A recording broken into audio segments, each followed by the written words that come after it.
My name is Amina Ramadhani. Hi guy, welcome so much to my YouTube channel, and people here they call me Mrs.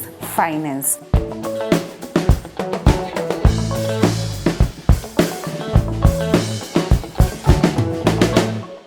I'm so happy to bring to you this video. It's one among our series of how to start your financial fit life in 2023 series. And today right away we are starting with step one. Step number one in how to start a financial fit life is about analyzing your current financial situation. The first step is how to analyze your current financial situation. In this series, we are going to have some steps that we are going to bring to you. But the very first and the very critical step is this step number one. The step about analyzing your current financial situation. You cannot go to step 2, step 3 without doing this step, because this is a step that lays the foundation for all other steps that are to follow. And what do we mean by analyzing your current financial situation? We want you, before doing anything else, to really and critically plus honestly analyze your true financial realities of your life as of today. Because we believe you cannot fix something that you know that you don't know is broken. You cannot fix something that you don't know is broken. We want to believe you cannot tackle a problem that you know that is there. So understanding your financial situation before anything else is the first step towards many other steps that will lead you to your financial success or to your financial freedom or to you starting your financial fit journey in 2023. How do you do this financial analysis of your current situation, which I call it knowing or assessing your financial position, trying to determine your financial position as of today, trying to see how much you are worth of today. So how you're going to do this step requires you to calculate your net worth. Net worth is very critical in this journey because it will tell us where you are standing financially as of today. It will tell us truly what type of actions you're supposed to take depending on your net worth. So how do you calculate your net worth? It's very simple. Don't think like it's complicated. Please, it's not. And I hope you have your notebook and some pen near you to just note down what you're supposed to do in the process of calculating your net worth. So the first thing, you are supposed to list down all your assets and incomes. You may have a portfolio of so many assets and maybe a source of so many incomes, okay? So you're supposed to list them. If you have maybe a house that you are renting out and that house is giving you rental income, that is your asset. Or maybe you have a piece of land somewhere, maybe in Mapinga, Bagamoyo, you have a piece of land. You're just not even doing anything on it. You just want it to appreciate in value because you understand that that land is an asset that appreciates in value. So you're just waiting for it to appreciate in value and then you sell it for capital gain. That's an asset. Or maybe you have a piece of land in Goba. You want to do the same thing. You want to sell it at some point. That's an asset. Or you have totally a shamba that you're not doing anything right now, but you will sell it later like a shamba. So all those, they form part of your assets. Okay? And maybe you have some other in types of income. Maybe you receive some honoraria after some period of time. There's someone or some organization that pays you honoraria. You have your salaries. You have some gigs that you do here and there that give you money. So prepare an exclusive list of all. Then after that, you're supposed to calculate your liabilities and obligations. These are things that will take money out of you. You see, they'll take money out of your pocket. These things include maybe you have debts. You are paying some debts. Every month you're servicing a debt, okay? Or maybe you are a parent of 2-3 kids and every month you pay school fees for all of them because they are all at the age of going to school. Or maybe you are living in a house that you've rent. It's a rental house, so you're paying rent every month. Or you do shopping for your home stuffs every month and they take some part of your income. So everything that you know you will take some income out of your pocket, including maybe you have a sick parent that you're taking care of, so you pay their medical bills. Maybe they are not under any form of insurance. So make sure you include all that in the totals of your liabilities and obligations. Now, to get your net worth, you should subtract or you should take away the liabilities and obligations from your income and assets. The figure that remains, that is your net worth. If you have done the calculations, I don't know, maybe the figure is small or maybe the figure is big. I don't know what you've gotten, but that figure speaks something about your current financial situation. The smaller the number, the bad your financial situation is, because that means your asset and your liabilities are competing and they're almost like the same. And maybe someone has gotten zero, maybe they owe more than they own, you see?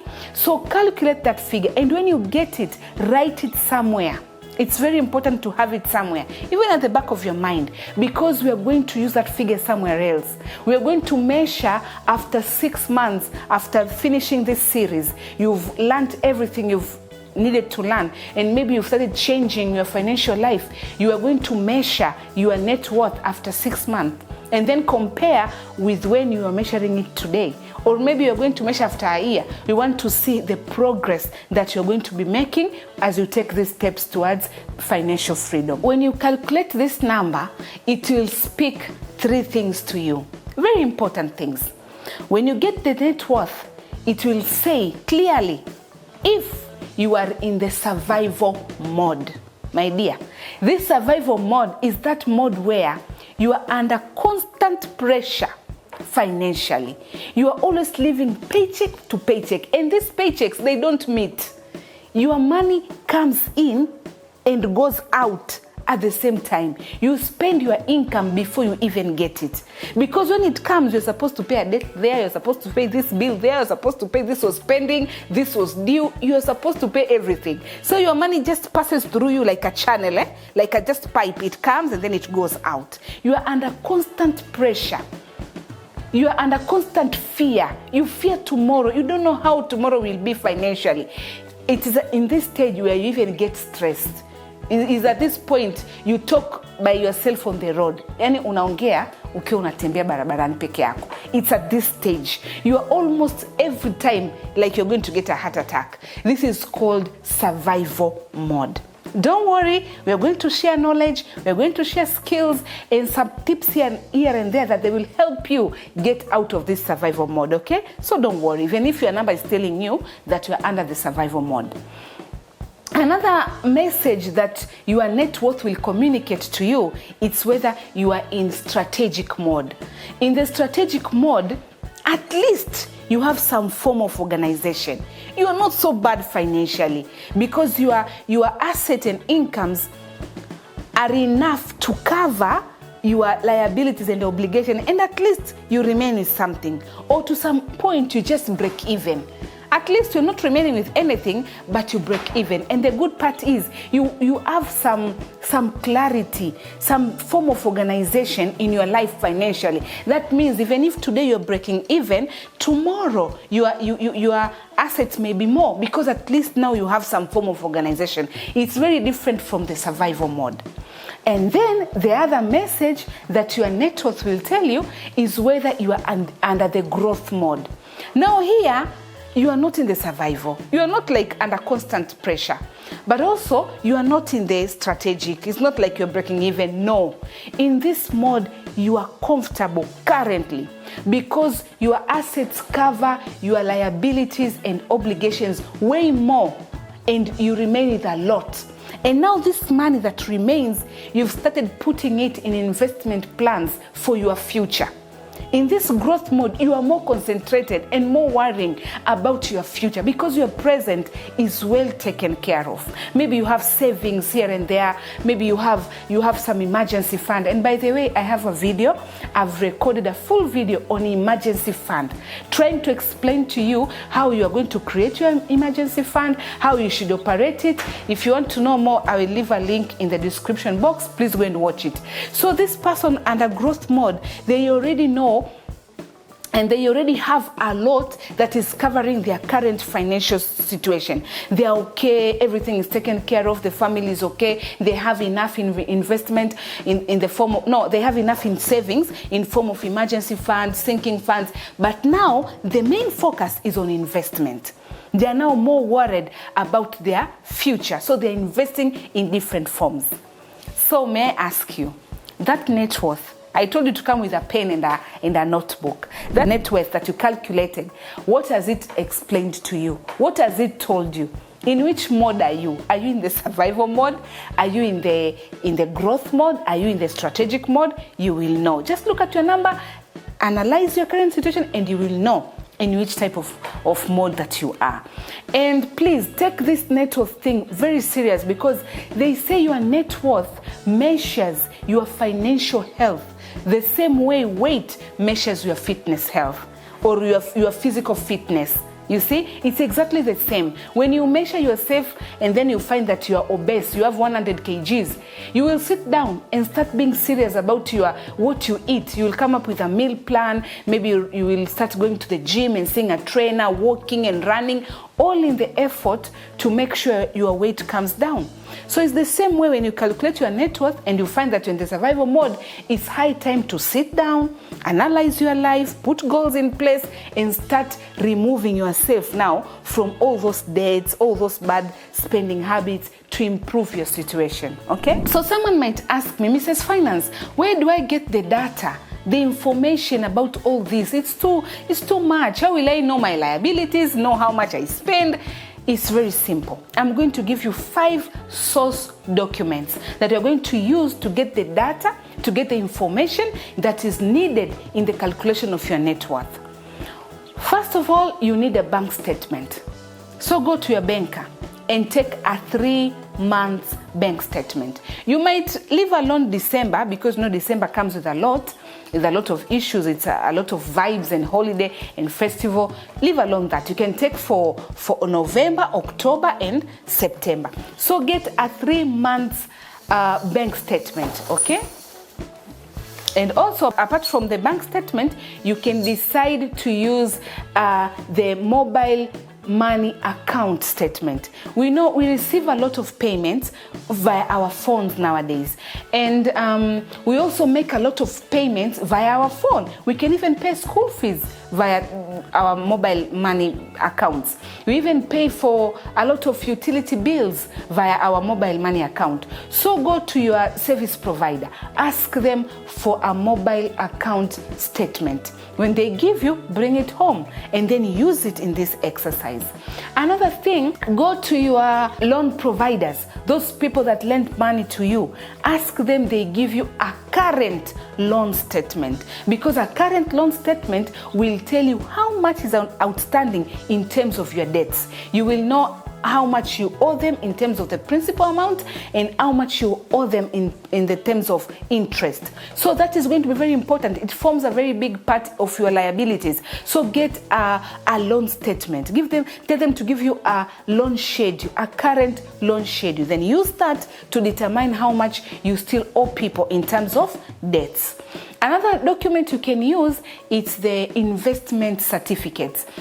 Most of you, maybe you've bought shares of different companies listed in the Dar es Salaam Stock Exchange. So after buying the shares, they give you a share certificate. Or maybe you've bought government bonds and government treasury bills. They also give you a bond certificate or a treasury bill certificate. Use those certificates to show yourself that how much you owe, how much you own, in terms of bonds, because those are assets. At the end of, when they mature, at the end of the period, the period that you've taken the bond for, you're going to be paid back your money. So that is an asset.